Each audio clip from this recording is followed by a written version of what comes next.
Hello. Welcome to another part of our series, Faces of Autism, where we interview individuals in the autism community on autism advocacy, services, and lived experiences.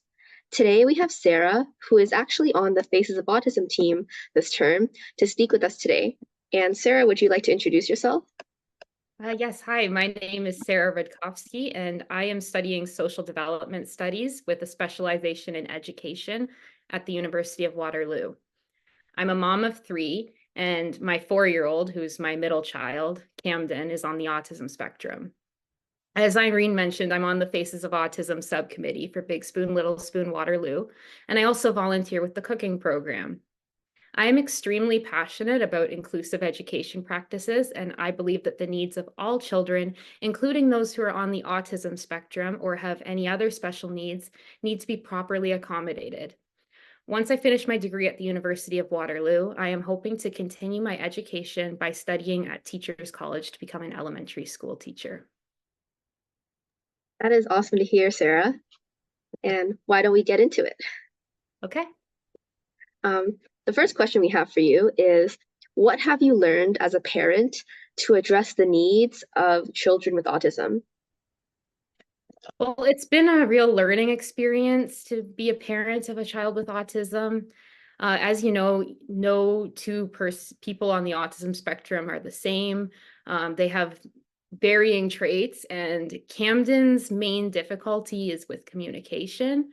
He actually has a mixed receptive expressive language delay, meaning that he has difficulty with understanding language and speaking at an age-appropriate level. He is verbal in the way that he can communicate his wants and needs to us easily, but he's not conversational. So like when I would ask him something like, how was school today? He would likely just repeat school today, which is actually called echolalia, because he can't quite process the question and figure out how to answer it properly yet.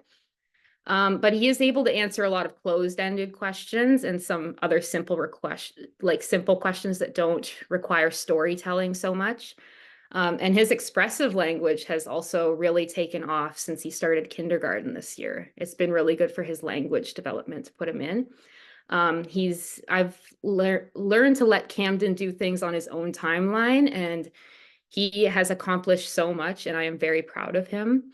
I was really worried though when he started kindergarten because, because I wasn't sure how he would adapt to the new environment and how he would be fitting in with his language differences, but he has done amazing at integrating into the classroom environment. And Camden has done excellent so far in the play-based kindergarten classroom. And I hope that in the future, with the right supports in place, he will continue to thrive at school. That is so inspiring. Yeah, thank you for sharing. Our next question is, what supports do parents of autistic children have, and what supports could be improved? Well, many parents are not that happy with the provincial government's current program to fund children with autism. It's called the Ontario Autism Program, or OAP, and the wait time for services is about like 5 years. And that's for like receiving private therapy or special education programming that's covered by government funding. Otherwise, you'd have to pay out of pocket for it as a parent. But Ontario does have an excellent entry to school program for children with autism to receive special education services to prepare them for the routines of kindergarten. I actually didn't put Camden into this because he was not diagnosed officially until after he started JK. And he doesn't really have the behavioral problems associated with autism sometimes. So he actually, I felt like he didn't really need it in that sense. And he's done well without having to go, but I do wish that I was aware of this before I put him in JK, but he's done well without it.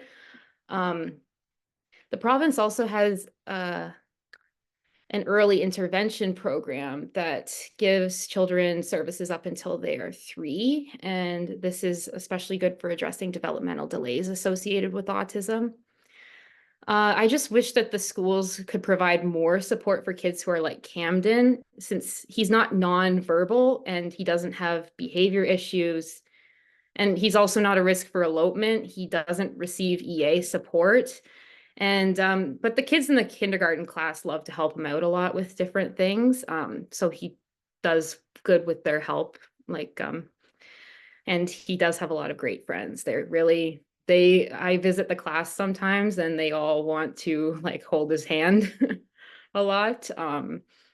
I do understand though that support is limited for a lot of kids who are a bit more higher functioning due to the school funding, and it needs to be allocated to those who are in greater need.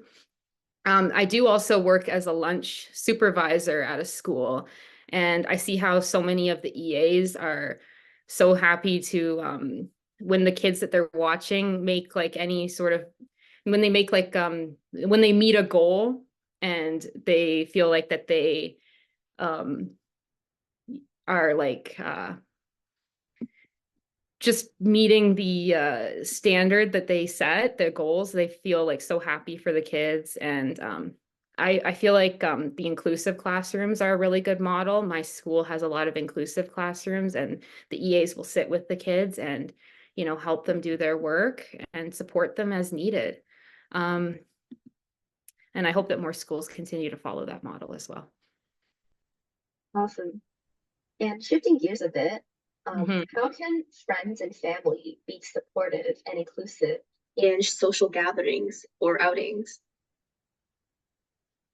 So my family has been really great at understanding the challenges that Camden has at a lot of social outings. One thing in particular is he doesn't like to sit at the table if there's too many people there. That kind of would like overwhelm him a little bit. So we will ask him if he wants to come sit with us. And if he says that he doesn't want to, we don't push it because, you know, we don't want to make him do something that he's not comfortable doing. But we do ask him each time to see if he, you know, will progress to getting to that point where he wants to sit with people. And he actually does do it for short periods of time. Um, he also enjoys being around people for the most part, but if he needs a break, everyone understands to like let him have his space. We have had a fair share of public meltdowns though that have happened, and just like things like where he goes to a theme park, he really loves the rides. That's like something that's really fun for him. And his brother is a little bit taller than him, so he'll get to go on a few more rides, and that starts to upset him. And so he starts to get like a really big temper tantrum sort of thing. And usually when he gets that way at home, it's easy to just kind of like, you know, give him a hug and sort of regulate him back down. But when you're at a place like a theme park, it just gets a little hard to do that. So I feel like a lot of people who are, you know, they don't know us, they look and they see this child as being like kind of bratty, but really this is just like the autism. So family and friends, when they know everything, they're very supportive and very helpful with the social gatherings. Yeah, that's so great to hear. Hmm. And and finally, can you describe some of the unique strengths and interests that Camden has? Yeah, so this one's kind of funny. He likes to go on Google Earth a lot in his free time. So Wow, he'll kind of go, awesome. yeah. He'll kind of go through, you know, like how you can like kind of walk around the streets. So he'll kind of like go through and like learn the routes of different places. So I feel like he knows how to navigate around Kitchener better than I do. And he's 4. Like um we took him to the doctor once, and he started asking to go to a trampoline park, but it's not because we drove past it, it's because he just knew that it was like nearby. um and he also really likes backyards. That's kind of another one of his like funny interests that he's gotten into lately. Like when we're each morning when we go to school, um I'll take his brother and him to school like on their scooters, and he'll like stop at different points. They're set points that he's got on the route that he'll like tell me to lift him up so he can like see over the fence into people's backyard. Which is like I don't know, kind of a funny little thing that he likes to do lately. But and then also the neighbors, he likes to say hi to them a lot. And one time he said hi to the neighbor, and then he says, is this your backyard? Like as, and then points to his backyard, like as kind of like a little conversation to have with him. And as a parent, it's hard news at first to hear that your child has struggles in different areas, but I think that our society is taking big steps toward accepting those of all neurotypes. And I would tell a parent who's going through the early stages of the diagnostic process that everything will be okay and that your child will actually inspire you in many different ways. And initiatives like Faces for Autism are a great way to raise awareness to ensure that more people understand what developmental disorders like autism are. So yes, thank you for letting me share my experiences as an autism parent. No, thank you so much, Sarah, for just coming on and sharing and talking with us today. Awesome. Yeah, Thank thanks you. for having me on. Perfect. Thank you.